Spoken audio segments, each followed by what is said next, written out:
Dan ada kritikan juga untuk mendorong pencopotan kepada beliau. Nah, ini seperti apa, Bang? Ya, yang pertama kita sudah lihat di media sosial bahwa yang dilakukan itu memang benar dilakukan yang bersangkutan, dan yang bersangkutan sudah meminta maaf kepada kepada Pak Sunardi.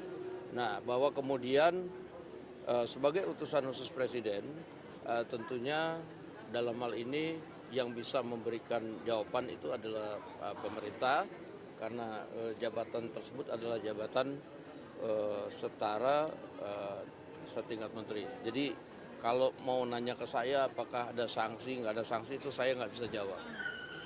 Karena bukan kewenangan dari saya.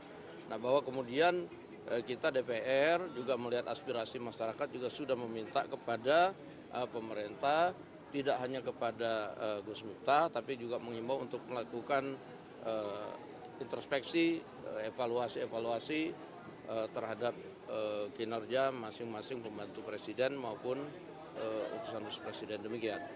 Timus Intelijen DPR itu bagaimana memastikan tupoksi pengawasan yang dilakukan terhadap lembaga intelijen negara tidak mengganggu independensi itu sendiri? Yang pertama, kita berpatokan pada Undang-Undang Intelijen.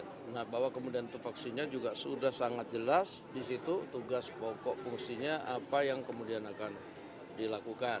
Dan tentunya secara independensi itu bisa jalan. Yang kita kemudian jaga bahwa kemudian tugas fungsi pokoknya intelijen tersebut kemudian tidak abuse of power atau kemudian melanggar undang-undang itu aja. Abang, soal Pak Jokowi dan keluarga yang sudah bukan bagian dari PDIP, apakah Gerindra terbuka jika misalnya Pak Jokowi dan keluarga akan bergabung ke Gerindra? Saya nggak bisa jawab karena hal ini belum pernah dibahas di dalam partai dan saya tidak bisa mengataskan partai Gerindra dalam menjawab hal ini. Tapi kalau Bobi memang sudah kader ya, Bang ya? Seingat saya kalau Pak Bobi itu sudah punya KTA Gerindra memang pada waktu mendaftar di Pilgub Sumut. Iya.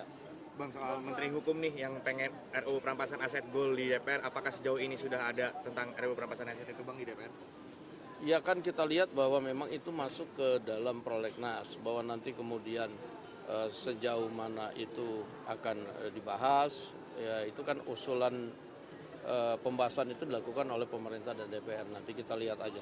Oke? Sedang kenaikan PPN, karena kan sampai sekarang belum ngajuin ke DPR buat tarif 5% atau 15% itu. Kan itu masa reses.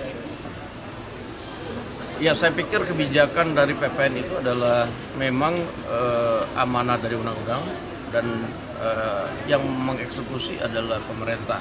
Bahwa kemudian pemerintah akan menjalankan seperti apa, apakah kemudian menaikkan semua atau dikombinasi antara naik dan turun, itu kita tunggu saja langkah dari pemerintah. Dan harapan kita, tadi kita sama-sama sudah dengar aspirasi dari anggota DPR bahwa kenaikan PPN 12% itu tidak menyulitkan rakyat yang pada saat ini kebanyakan menunggu jangan sampai terbebani karena kenaikan PPN. Demikian.